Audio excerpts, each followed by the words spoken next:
I said to the man, pointing a snub-nosed revolver in my face. Shut up. You think I won't blast you? I'll f***ing blast you, buddy, he said. Now get out from that fancy office of yours and come sit with the others. I stood up from my desk, hands up, and looked hard at the man. I could tell, even through the ridiculous pair of pantyhose he had on his head, that his nose was running. A wet spot glistened on the mesh women's wear just under his squashed down nose. The man didn't seem to notice, because he never sniffed. He just let it run. There were two other robbers, each with a different handgun. One of the weapons looked like it had last been fired during World War II. All three men wore tattered and stained clothing. Their leader, the guy ushering me out of my office and getting me to sit in front of the teller booths with the other employees, had a bright red flannel shirt on. Very subtle.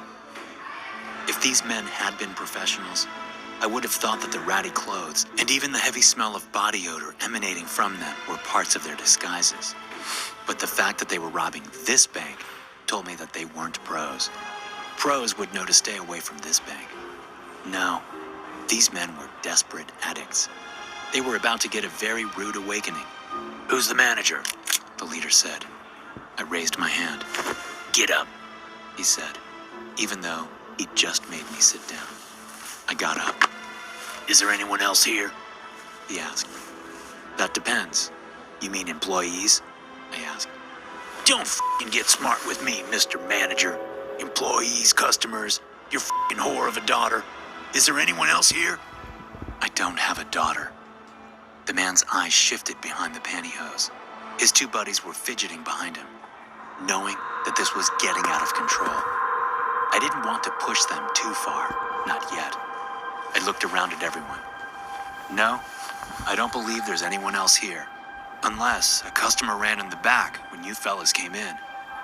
Nobody ran in the back, the leader said. Now, take me to the vault. I nodded and turned, walking back behind the teller booths and through a code-locked door. The leader followed, gun held just behind my head. When we were alone in front of the vault, I turned to him. You can leave now, and you won't be hurt. I won't even call the police. But the moment you take the money from the vault, I can no longer guarantee your safety. The f*** you gonna do, Grandpa? He said, although there was no venom in his voice. Maybe he'd felt the change in the air. I certainly had.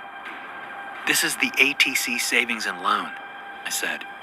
Do you know what the ATC stands for? Does it matter? The only thing I care about is the cash in the vault. Do you have cash in the vault? Yes, of course, I said. Good. Open it. Or I'll have one of my friends out there shoot one of the pretty teller ladies. If you think I'm joking, just try me. One more time. Try me. Okay, I said, turning back to the vault door. Don't say I didn't warn you. I opened the door and allowed the man in. Then I stood there as he filled a black trash bag with as much cash as would fit without tearing the bag. When he was done, he urged me back out the code-locked door. Yo, Sammy, he called over the teller booths. Come back and fill your bag. One of the other robbers, this one dressed in a stained gray sweatshirt and torn jeans, hurried back to us. The leader went to take his place on the lobby floor. As they passed, I heard Sammy whisper, Why'd you use my name, man? We talked about this. Just go fill your bag, the leader said. Suddenly, the lights flickered in the bank, creating a strobe-like effect. It was irregular, causing certain corners of the large room to go dark, while others brightened. What the hell is this? The leader yelled, turning back to me, shoving his revolver in my face again. What did you do? Nothing. I did nothing. You're the one that took money out of the vault. I tried to warn you. What is this? A silent alarm or something? Some kind of security system? Sammy asked. You could say it's a security system of sorts, I said. Sammy, stop talking to this guy and go fill your bag, the leader said. Mr. Manager, punch the code in. I shrugged and punched the code in, letting Sammy into the vault room. The code in. I shrugged and punched the code in, letting Sammy into the vault room. Apparently, the leader didn't trust me, because he put his bag of cash on the floor and stood there next to me. pointing his gun at me from his hip. From where we stood, we could see the third robber out beyond the booths, pacing back and forth on the marble floor, keeping an eye on the other bank employees. The flickering continued, and it was clearly unnerving that third man. Get away from me! The third robber called out suddenly. What is it? The leader asked, stepping away from me. What are they doing? The third robber didn't answer. He just stood there in the middle of the floor, mumbling to himself, looking at nothing. Talk to me, Jason, The leader said. Hearing his name seemed to snap the man out of it. He turned toward the leader and said, He won't leave me alone. What won't leave you alone? He asked. What the hell are you talking about? There's nothing there. Jason spasmed and then went stiff, arms at his side and standing on his tiptoes. What are you doing? Jason's head shook impossibly fast, the movement turning his skull into a tan blur, the limp pantyhose legs whipping back and forth over his head. This went on for about 3 seconds before he stopped suddenly. Jason, The leader asked, fear in his voice. what's wrong with you? Jason didn't answer, not with words. But it became clear soon enough that there was something really wrong with him. His face seemed to stretch out in the middle, his nose and brow and mouth pushing outward at a sharp point. The pantyhose stretched with it until the middle of Jason's face split open, the force of it ripping the pantyhose. The two halves of his face separated like butterfly wings. Blood spewed out as his facial structure ripped apart, revealing another face underneath. This underneath face was not even close to human. Two blood-coated eyes bulged out, their red irises glowing like car cigarette lighters. Instead of a nose, there were two wide slits, situated above a mouth, crowded with needle-like teeth. It was a scrunched-up face, but it seemed to expand as it moved out of Jason's skull, protruding forward, staring at the leader. The leader screamed and raised his gun, firing at the demonic figure 3 times. None of the shots even came close. Black tentacles shot out of Jason's hands and feet, causing him to drop the gun he'd held in one hand. He launched into the air and stuck to the high ceiling with the slimy black tentacles, those terrible eyes never leaving the leader's face. He scurried along the ceiling toward us, and the leader fired 3 more times, emptying his gun. Sammy rushed out of the door to the vault room with a half-full bag of cash. Before he could get a word out, he spotted the thing on the ceiling and screamed. He dropped his bag of cash and vaulted over one of the teller booths. He stumbled on the other side, but kept his balance as he ran for the doors. He pushed and pulled on each of the 4 front doors, glancing over his shoulder at each one.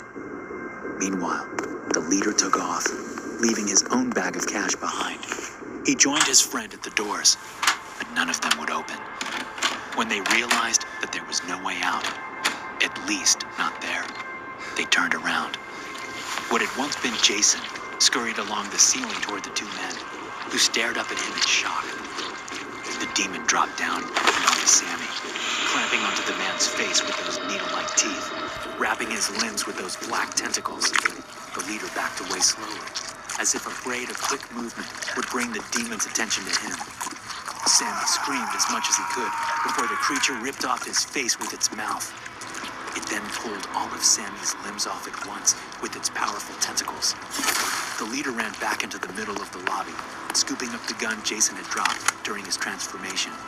He then ran up to the tellers, who had been sitting where they'd been told, watching the terrifying scene play out.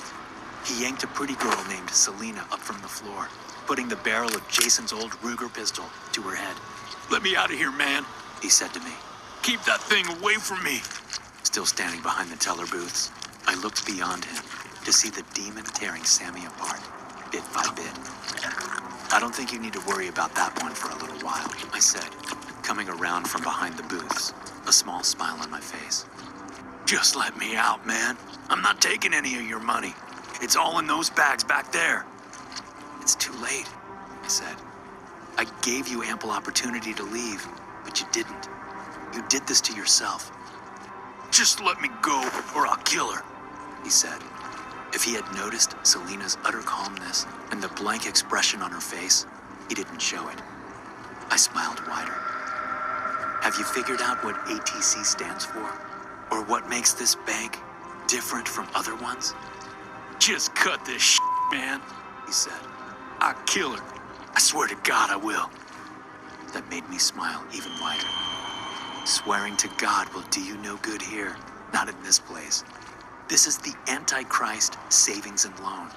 Not only do we serve a unique clientele, but, as you've seen, we have a unique security system. I paused, turning my smile to Selena. And we have very unique employees.